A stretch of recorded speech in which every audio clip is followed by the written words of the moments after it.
Oke, selamat pagi anak-anak.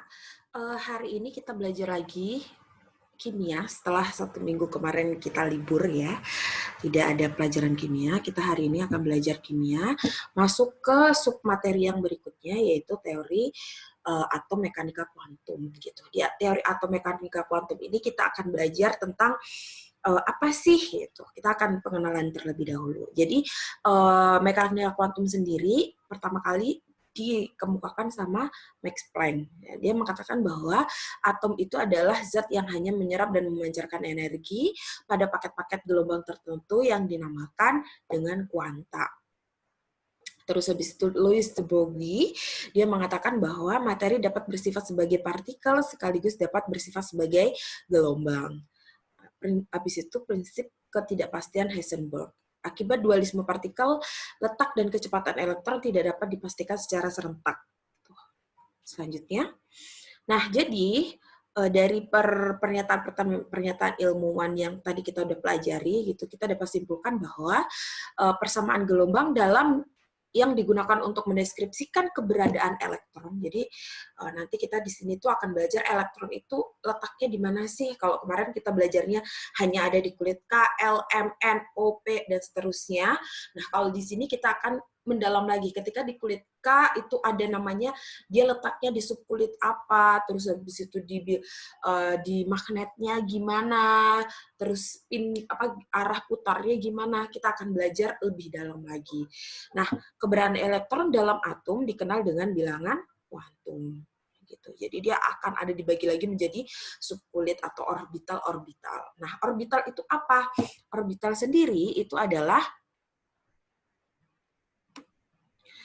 daerah atau ruang di sekitar inti atom yang mempunyai peluang besar untuk diletakin atau untuk ditempati oleh elektron gitu. Jadi di sekitaran kulit itu sendiri, di antara kulit-kulit itu, di dalam kulit itu, di situ dia kemungkinan akan diletaki sama elektron.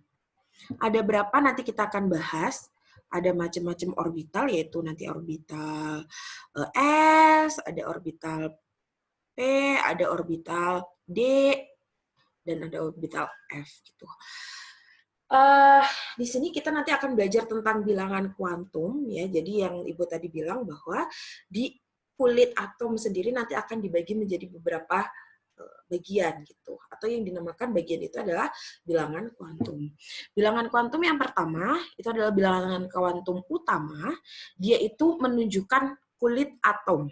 Jadi dia letaknya di kulit atom yang keberapa gitu. Yang kedua adalah bilangan kuantum azimut atau simbolnya L, dia itu menyatakan subkulitnya. Jadi subkulit apa letaknya. Dan subkulit sendiri nanti akan ada yang namanya apa? Ada beberapa jenis subkulit. Subkulit yang tadi kita bicarakan. Subkulit apa? Ya, ada subkulit S, ada subkulit P, ada subkulit S, P, D, F, itu nama subkulitnya. Ya, oke lanjut.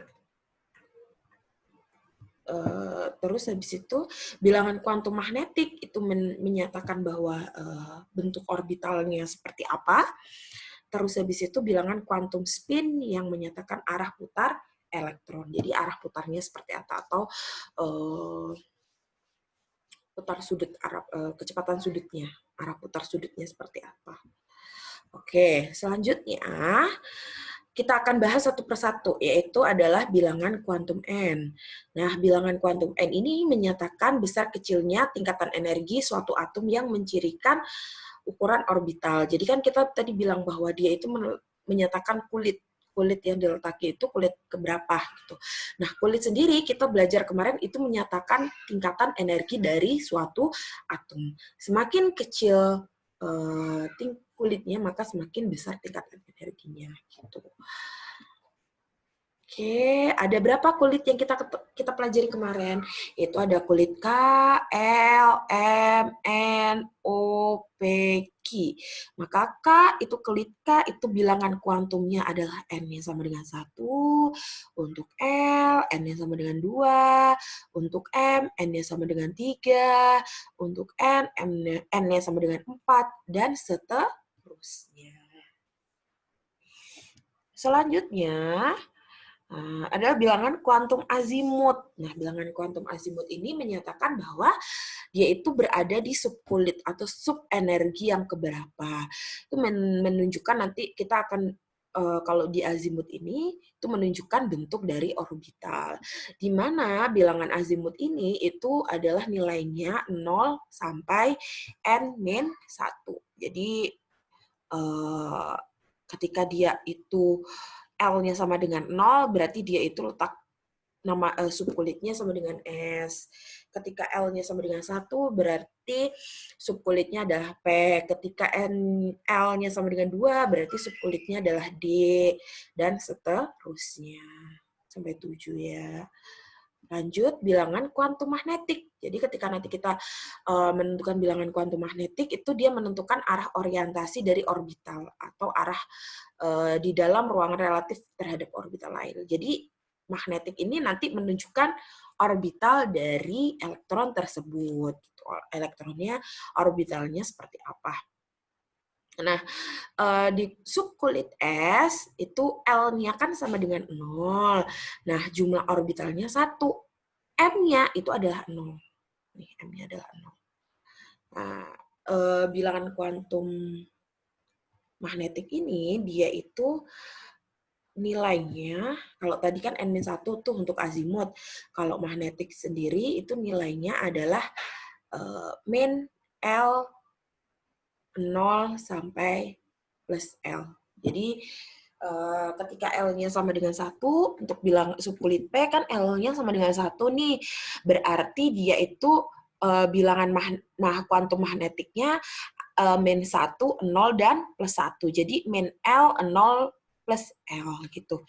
Kalau di D berarti kan L-nya sama dengan 2, berarti min 2, min 1, 0, plus 1, plus 2. M-nya ini menentukan jumlah orbital. Jadi kalau S itu ada L-nya 0, jumlah orbitalnya berarti 1, karena M-nya nilainya hanya 0 aja. Nah, sedangkan kalau di P, L-nya itu 1, jumlah orbitalnya adalah 3, di mana ada orbital min 1, 0, dan plus 1. Gitu. Jadi ini menunjukkan adalah orbitalnya. Selanjutnya, adalah bilangan quantum spin. Bilangan quantum spin itu menunjukkan arah rotasi elektron, di mana nanti arahnya itu ada plus setengah dan min setengah. Kalau plus arahnya ke atas, kalau min arahnya ke bawah. Nah, bilangan quantum spin tidak berhubungan secara langsung dengan 3 bilangan yang lainnya. Jadi kalau yang tadi itu kan dia mempunyai hubungan tuh, lalu sekarang dia nggak ada. Nah, ini adalah ilustrasinya gitu. Contohnya, ketika N-nya sama dengan 1, berarti L-nya sama dengan 0. L sama dengan 0 itu hanya, yang 0 itu kan tadi hanya S aja kan? Ya. 0 itu berarti subkulit S. M-nya juga 0. S-nya ada plus 1 dan min 1. Jumlah maksimumnya ada 2. Berarti kalau kulit S itu maksimum, kalau subkulit S itu maksimumnya adalah 2. Jadi kita kasih tanda aja ya, biar nggak bingung. Jadi, subkulit S. S itu subkulitnya maksimumnya adalah 2. Sedangkan untuk bilangan utama 2 itu nanti ada L-nya ada 0 dan 1. Kalau 0 itu artinya dia itu subkulitnya S, untuk subkulit S ketika L-nya 1 untuk subkulit P. Nah, untuk subkulit S berarti jumlah maksimumnya elektronnya ada 2, untuk P 6 gitu. Ya, kita masuk S, P, D gitu kan. S, P, D, F, dan seterusnya. Jadi intinya kamu harus tahu, harus hafal ketika S itu ada subkulit S jumlah maksimum elektronnya ada 2, subkulit P jumlah maksimum elektronnya ada 6, subkulit SPD itu jumlah elektronnya ada 10 dan seterusnya. Nah, ini contohnya nih, ketika dia bilangan utamanya sama dengan 1, berarti bilangan azimutnya, karena azimut itu adalah N-1, 0 sampai N-1 gitu kan, biar kamu. Bilangan azimut kan 0 sampai N-1 gitu kan. N-nya kan 1, berarti 1 min 1, 0. Berarti ketika dia N-nya 1, berarti bilangan azimutnya L-nya hanya 0. Magnetiknya hanya 0 gitu, karena kan min L sampai plus L, karena di sini kan L-nya aja 0, berarti M-nya 0, sedangkan spin-nya ada plus setengah min setengah. Untuk bilangan kuantum utama yang kedua, N-nya sama dengan 2, berarti ada kesepakatan di awal, kesepakatan yang tadi kan azimut itu 0 sampai apa? N-1 gitu kan. Artinya 0, N-1 sampai 2 dikurangi 1, berarti ada 0, ada 1 gitu. 0 tadi itu subkulit S, L itu untuk 1 itu untuk subkulit P.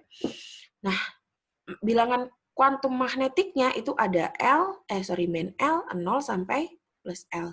Ya karena di sini untuk L-nya sama dengan 0, M-nya cuma 0. Berarti di situ dia hanya plus S sama min S. Sedangkan untuk yang L sama dengan 1, berarti di situ kan bilangan kuantumnya, bilangan kuantum magnetiknya ada min L, 0 sama plus L. Berarti ada M min 1, ada M 0, ada M min, oke ini salah, plus 1. Ada M plus 1. Ada M plus 1. Nah, setiap bilangan kuantum magnetik itu punya S, ada punya spin, yaitu ada plus 1, min 1, plus 1, min 1, plus 1, min 1. Gitu. Dan seterusnya. Nah, untuk selanjutnya nanti kita akan belajar tentang konfigurasi berdasarkan orbital. Di situ ada beberapa aturan, yaitu yang pertama aturan Aufbau, yang kedua adalah aturan larangan Pauli, yang ketiga itu adalah aturan Hahn.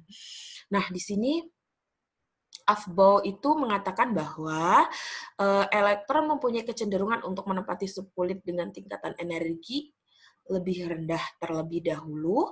Ya, ini adalah aturannya. Nanti kita akan coba menghafal dan memahami gimana caranya biar cepat gitu kan. Yang kedua itu adalah aturan larangan Pauli. Nah, si Pauli ini mengatakan bahwa di dalam satu atom tidak boleh terdapat dua elektron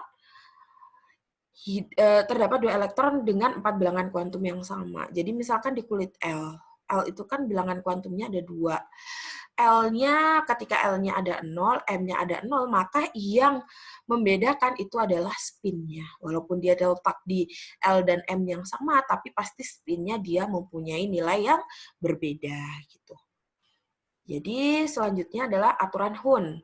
Nah, Hahn ini pada orbital yang memiliki tingkat energi yang sama, pengisian elektron orbital dilakukan dengan spin sejajar terlebih dahulu. Jadi di aturan Hahn itu, ketika kamu ada diagram elektron, ya, kita harus isi terlebih dahulu yang sejajar terlebih dahulu kita penuhin. Gitu. Oke, nanti untuk lebih jelasnya kita akan bahas di kelas.